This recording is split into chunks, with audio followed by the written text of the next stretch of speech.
So when I was opening up this iPad, like a kid that just got tickets to Disneyland, I realized I probably wouldn't recommend this to my friends. And I'm gonna explain why in this video, because the iPad Pro is for a very specific person, and maybe that person's you, but maybe it's not. So I wanna discuss that in this video.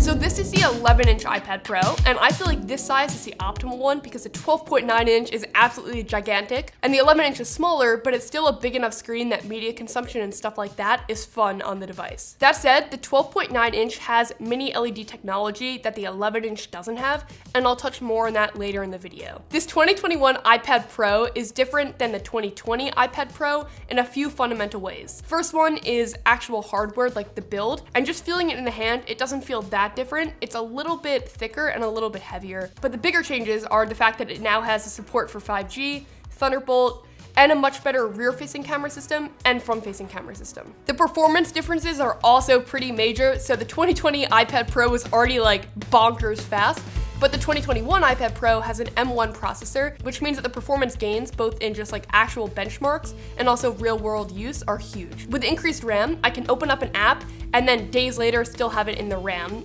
in the memory, so it doesn't have to refresh, which is awesome. I don't know why, but it's incredibly hot in the studio, so if I look like I'm boiling, I'm in fact boiling. I'm like freaking out right now. Luckily I have cold brew, but it's brutal out here. I'm actually coming from the 9.7-inch iPad Pro. Like, I didn't upgrade to the 2020 version, so this design feels completely different to me and incredibly futuristic. I love the slim bezels. It really lets the beautiful bright display shine through, and it's also really comfortable in the hand. The Apple Pencil charges on the side of the device and it snaps on there, so you don't have to worry about breaking it off in the charging port anymore. As of recording this video, this iPad is running iOS 14.6, which means that it has a feature where you can ask applications not to track you, and then everything else is the same with widget support, a better file management app, etc.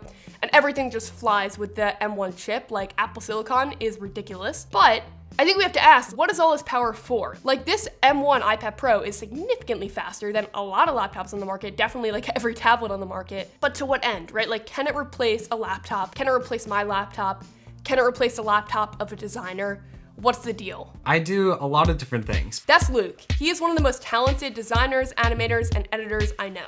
And with my lack of any artistic ability whatsoever, like I just drew this, I had to ask him, would you be able to switch to an iPad Pro as a designer? Currently, switching just to the iPad for all of my work just does not make sense for my workflow. There are some things that I just really need the extra features, and the ergonomics of using a mouse or a trackpad over like the touchscreen slate, that just does not make sense to me right now. Yeah, I feel like this is an answer that a lot of designers would say.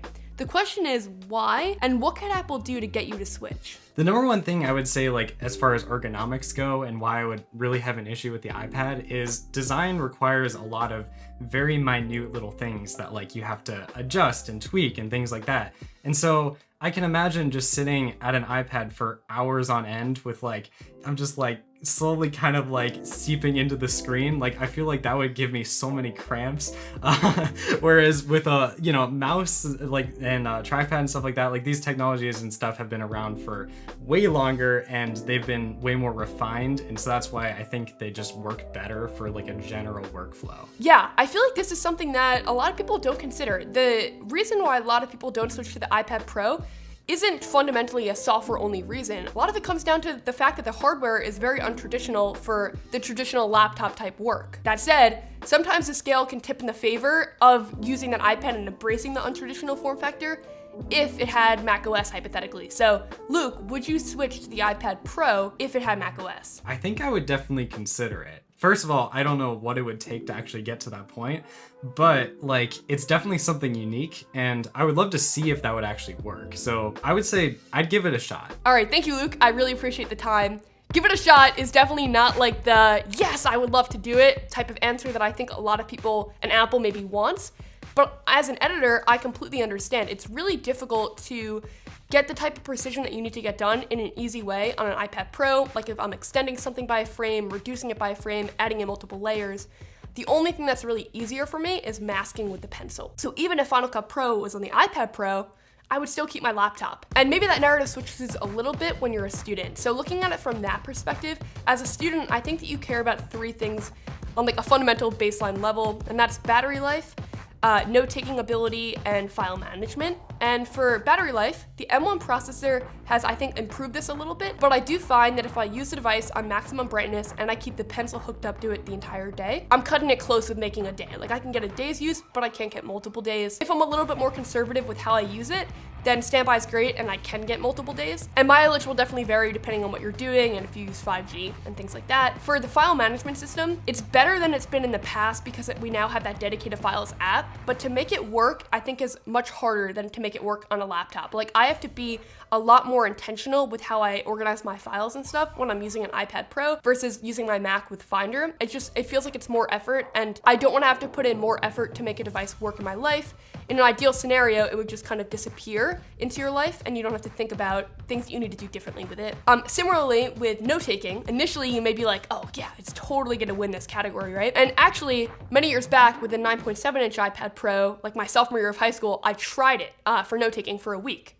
And for the first few days, I was like, damn, this is really cool. And all these features were novel to me and exciting. But after those few days, the cool and novel features, like having a touchscreen be your main form of interaction with the device, became less cool and became more annoyances. Like, it was a barrier for me to get my work done. For handwritten notes, obviously, it's significantly better than a laptop because you can use the Apple Pencil, and it provides the best note-taking experience that I've literally had on any tablet. It feels like you're writing on paper. With the high refresh rate display on the iPad Pro, there's like almost no latency. It's really incredible. But for type notes, typing on-screen with an on-screen keyboard will make like a calm person go mad in an hour, and for me, it was much quicker than that, just because it's a little fatiguing, the screen is small, you don't get that tactile feedback. But even when you add the keyboard attachment, not only are you adding to how much money you have to spend, but it also isn't ideal because the iPad Pro is at the top of it, so it's much heavier, and then the bottom part is much more flimsy, so it makes typing on your lap a little more difficult. That said, that's not like a universal experience. I know a ton of students that love the iPad Pro as their main device. Just for me, I feel like a laptop is just much easier and a little bit more carefree, even though it's a little bit less fun. So at this point, you're probably thinking, why did you just spend $1,400 on this device if it's not your preferred choice for note-taking or for your job, which is editing? And that's valid, but I bought it for very different reasons, and these reasons may apply to you as well. One of the reasons I bought it was for media consumption, right? Whether that be Netflix, YouTube videos, the piano app that I'm using to kind of learn piano. This screen is one of the best in the market with its high refresh rate, but also just its color calibration and sharpness. It's a really incredible display. And I also bought it for the stereo speaker system. That also makes it a great media device. I bought it so I could view my photos on a bigger screen, and so I could FaceTime my grandma on a bigger screen. And I bought it for the little things that are easier with a pencil, like signing a contract or adding a little personal touch to these videos with handwriting that's actually from me. But I didn't buy it to replace my laptop because although one day maybe the software will update to something more similar to macOS, I don't want to buy a device based on what it could be. I want to buy a device based on what it is now. I think it's really good for what it is now. A lot of people may question why I didn't go for the iPad Air and save $200, but the iPad Pro actually has a plethora of things that are so much better than the iPad Air. And I'll run through those really quickly just in case you're deciding between the two. The iPad Pro has the M1 processor, obviously, which is incredible. It also has a brighter and slightly bigger display, 5G, a better front-facing camera, which is really important for Zoom meetings, obviously, with the center stage technology to track you around the frame. Better rear-facing cameras as well, so for scanning documents and stuff, that's pretty huge, although you definitely won't see me pulling it out at a concert and obstructing everyone's view. It also has Thunderbolt capabilities and lower latency with the Apple Pencil. The one thing that the Air has that I'm kind of missing on the Pro is Touch ID instead of Face ID, but that's not a major deal to me. The 12-inch iPad Pro is even better than the 11-inch in terms of the mini LED display technology, which adds better contrast and better brightness, etc. But the 11-inch is still an incredible device, and I just feel like it fits into my life a little bit better, and it's my favorite tablet on the market. Like, I could rave about this for hours if you're the demographic for it. So that's it for this video. Hope you enjoyed it. Thank you so much for watching, and I hope it was helpful too. Have an awesome rest of the day. Bye.